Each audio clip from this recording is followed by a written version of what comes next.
Moi, j'ai commencé à savoir, entre guillemets, à commencer à comprendre que j'étais trans vers la quatrième. C'est un peu dur pour moi de situer, mais j'avais beaucoup de mal avec ma puberté. Enfin, je me posais beaucoup de questions, je trouvais ça un peu particulier. Mais je me suis dit, c'est normal, comme toutes les filles de ton âge, tu as des doutes, tu ne te sens pas bien dans ton corps, c'est normal. Donc j'ai laissé un peu traîner. Après, j'ai compris que j'étais plus attirée par les filles. Donc je me suis dit, bah en fait, voilà, t'es juste homosexuel. C'est comme ça. Donc après, j'ai commencé à être un peu plus masculin. Je me suis dit, oui, bah t'es homosexuel, mais t'es un peu masculine, quoi. Enfin, c'est tout. Et au fur et à mesure que j'ai grandi, que j'ai commencé à fréquenter des amis, etc., je me suis rendu compte que c'était pas juste une orientation sexuelle, que j'étais pas juste attirée par les filles et que j'étais pas juste un peu masculin. Je me suis rendu compte en cherchant, etc., sur Internet, en tapant des mots-clés. Par exemple, fille qui se sent garçon, enfin des trucs un peu bateaux comme ça sur Internet, que j'étais peut-être transgenre. Mais j'ai enterré tout ça. J'ai vraiment, ouais, vers 16 ans, j'ai enterré tout ça, j'ai fait non, c'est pas possible. C'est pas vrai, c'est pas comme ça que ça va se passer, je suis une fille et puis point final. Et j'ai vraiment enterré ça et j'ai mis ça dans un coin de ma tête et j'ai fait on n'y pense plus. Et c'est revenu en force quelques années plus tard et je me suis rendu compte que je pouvais plus avancer comme je le disais et que pour avancer, bah, il fallait que je sois moi-même. Et moi-même, c'était être un homme trans et voilà quoi, c'était comme ça. C'était une évidence au bout d'un moment. Après des années passées dans une carapace, j'ai enfin sorti la tête et j'ai fait ok, bah, j'existe et je suis là. La première fois qu'il m'en a parlé, c'était avec un courrier. Dès qu'il a appris en fait que ça existait, ça lui a fait tellement écho qu'il a dit mais oui, c'est ça en fait que je vis. Mais il n'en avait pas conscience à ce point-là avant de savoir évidemment que ça pouvait exister et qu'il avait le droit aussi d'aller vers une transition. Donc c'est à partir de ce moment-là, quand il a appris ça, donc il m'a fait un courrier et il m'en a parlé. Et après, il y a eu donc ce désir de changement de prénom où là, ça s'est fait par SMS. Et j'avoue que quand il m'a dit, voilà, je veux me faire appeler Elio, voilà, j'ai senti dans mon estomac là une pointe assez forte. Et puis ben, comme tout, on avance, on chemine. Et puis aujourd'hui, c'est Elio. Et quand mon téléphone sonne, comme je disais, ben, aujourd'hui, c'est Elio qui m'appelle. Voilà. Mais c'est toujours le même visage et c'est toujours le même enfant. Et du coup, après avoir fait le coming out, c'est vrai que c'était pas, comme tu l'as dit, c'était pas aussi, même de mon côté, c'était pas aussi horrible que je le pensais. Parce que quand on prépare un coming out, il faut vraiment s'attendre à tout parce que t'es jamais sûr de ce qui va arriver. Il y a des amis qui ont fait leur coming out et ils pensaient que leurs parents c'était ok et tout, et au final ils se retrouvent à la porte. Du coup, c'est un peu stressant après de faire son coming out avec ça. Mais c'est vrai que ça s'est plutôt bien passé. Après toute cette phase de questionnement, j'ai fait le coming out aux frères et sœurs, ça s'est super bien passé. Tu as fait le coming out à la famille, enfin vous, maman a participé aussi. Ce qui était super cool parce que faire un coming out c'est un peu stressant parce que tu as l'impression que tu dois expliquer comment tu te ressens et c'est pas forcément facile. C'est Moi, je n'aime pas du tout faire ça, hein. Du coup, c'était super cool que vous le fassiez à ma place. J'ai perdu certains amis, on va dire. Enfin, je sais même pas si on peut les considérer comme des amis du coup, mais des gens, j'ai quelqu'un qui m'a dit que j'étais une abomination, des choses comme ça, enfin, des paroles très très dures. On le vit bien, pourquoi? Parce que ça se passe mieux que ce qu'on imaginait. Quand il nous l'a annoncé, moi, la première chose qui m'est venue, c'est mais il va être harcelé à l'école, quoi. Il va être mis de côté, on va le tabasser. Il a commencé à en parler à son environnement proche. Et ça s'est bien passé. Moi, j'en ai parlé aussi à la famille. D'abord les frères et sœurs, où ils nous ont dit « Ah bah oui ». Bon. Les frères et sœurs de Maël. Oui, les frères et sœurs de Maël. Oui. Ils sont plus grands. Qui sont plus grands tous les deux. Juliette, 22 et 21, Théo.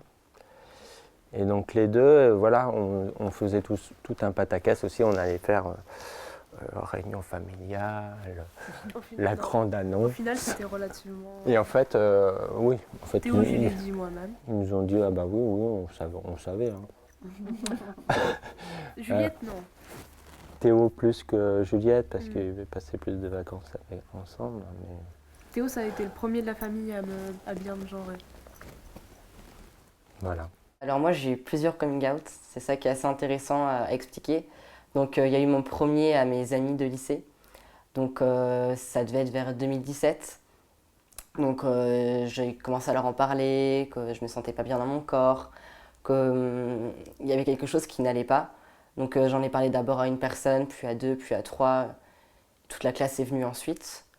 Donc ça s'est super bien passé. J'étais dans une classe très accueillante, très avenante, des gens extraordinaires qui m'ont énormément aidé, qui m'ont toujours soutenu. Donc avec eux, tout s'est très bien passé, j'ai même rien à redire en fait. Et après, pendant un an, j'ai mené une double vie en fait, où mes parents n'étaient au courant de rien du tout, et où j'étais en Bretagne au lycée, je faisais ma petite vie, etc. Et mes parents étaient à côté et ne savaient rien du tout sur qui j'étais, comment ça se passait, etc.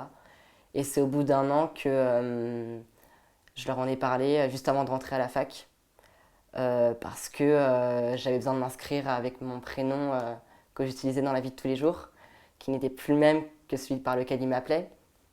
Et puis il fallait que je leur dise en fait, enfin, ça devenait obligatoire pour moi. Et du coup j'ai commencé à en parler à ma mère d'abord, parce que c'est en elle que j'avais le plus confiance. Ça a été un peu violent au début parce qu'elle l'a découvert un peu par hasard. Ça a été assez hasardeux comme découverte pour elle aussi, ouais. Ça a été un gros choc parce que je disais oui, c'est bon, ma fille elle est un peu masculine, tout ça, ça va quoi, c'est comme ça et voilà. Et quand on lui dit bah en fait maman je suis un garçon, ça change totalement la perception qu'elle a eu de moi. Et du coup elle m'a dit il faut que tu en parles à ton père et à ton frère. Donc j'ai eu beaucoup de mal à leur en parler. C'est ma mère qui a fini par en parler à mon père parce que moi j'y arrivais pas du tout. Et après mon frère a été mis au courant par la suite très vite. Et c'est mon frère jumeau. Donc doublement plus compliqué quand on a un frère jumeau de lui annoncer que non en fait il n'a pas une sœur mais un frère. Pour lui je faisais une erreur en quelque sorte. Pour lui, enfin je sais pas, je foutais ma vie en l'air mais je faisais une erreur, j'étais dans le doute, l'hésitation, j'assumais pas mon homosexualité ou des choses comme ça. Pour lui, c'était plus délicat. Et il avait l'impression, je pense, de perdre sa sœur, entre guillemets. Ensuite, le reste de ma famille. Donc là, je l'ai fait par vidéo.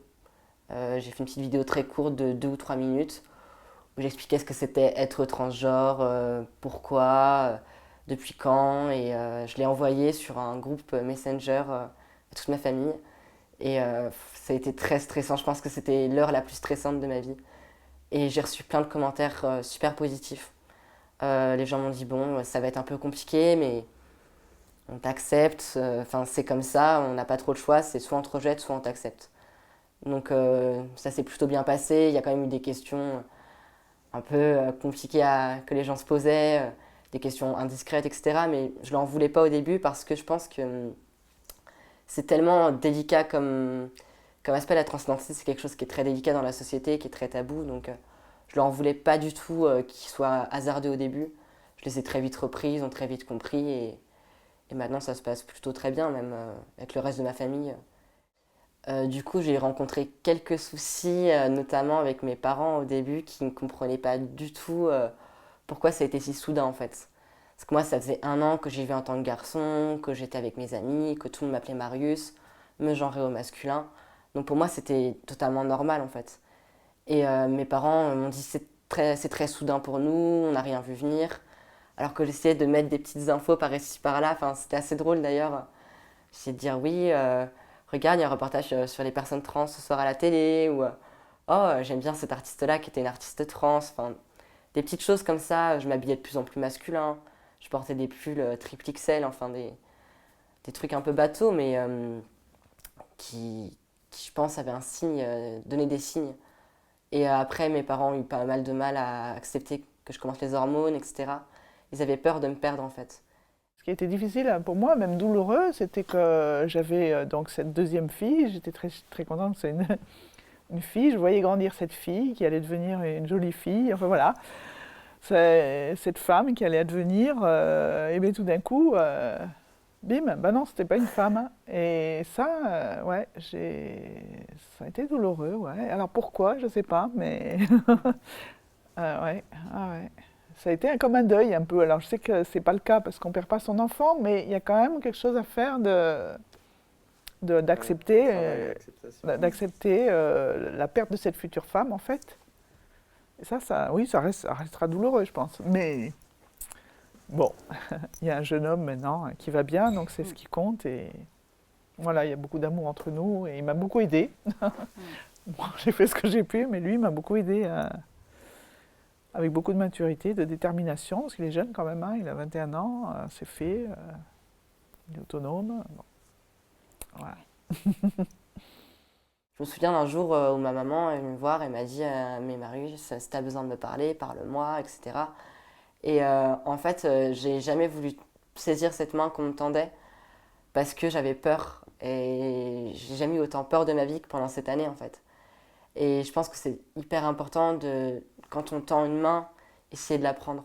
Même si ça peut paraître super compliqué, même si on se pose un milliard de questions, il ne faut pas hésiter à prendre les mains qu'on nous tend.